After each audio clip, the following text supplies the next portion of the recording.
নমস্কার, কেমন আছেন সবাই? আশা করি সবাই খুব ভালো আছেন। আমিও বেশ ভালো আছি। গতকাল ছিল রবিবার, আর সেই সূত্রে আমি বানিয়েছিলাম একটু চিলি ফিশ। আমার বাড়িতে সচরাচর চিলি চিকেন হয়, বাট কালকে একটু চিলি ফিশ খেতে ইচ্ছে করেছিল। আর ভাবছেন মাছটা আমি এইভাবে কিভাবে করলাম।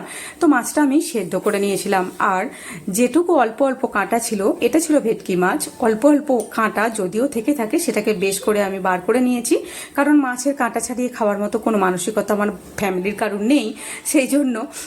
কিন্তু আমার তাতে কোনো অসুবিধা হয় না।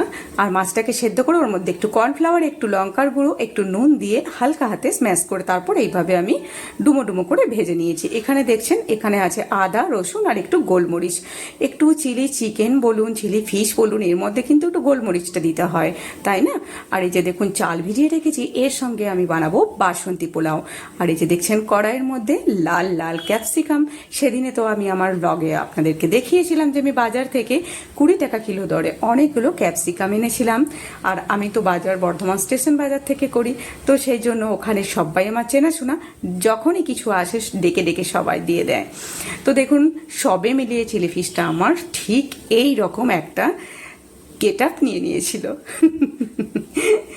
দেখুন কি সুন্দর লাগছে না? আর যখন আমি ঢাকাটা তুলে এই ভিডিওটা বানাতে গেলাম, তখন এত সুন্দর একটা স্মেল আসছিল, এত সুন্দর একটা স্মেল আসছিল, বলে বোঝাতে পারবো না। দেখুন, তার সাথে বানিয়েছিলাম বাসন্তী পোলাও। আর বাসন্তী পোলাওতে আমি ঘিয়ের পরিমাণটা একটু বেশি দিয়েছিলাম, জাস্ট পোলাওটা থেকেও একটা বেশ মৌ মৌ করে সেন্ট আসছিল। মানে সবে মিলিয়ে জাস্ট ফাটাফাটি দুর্দান্ত হয়েছিল কালকের মেনুটা। আর সবসময় জানবেন, চিলি চিকেন বা চিলি ফিশ যাই বলুন না কেন, তার সাথে ফ্রাইড রাইস না তো বাসন্তী পোলাও, না তো পরোটা লুচি ভালো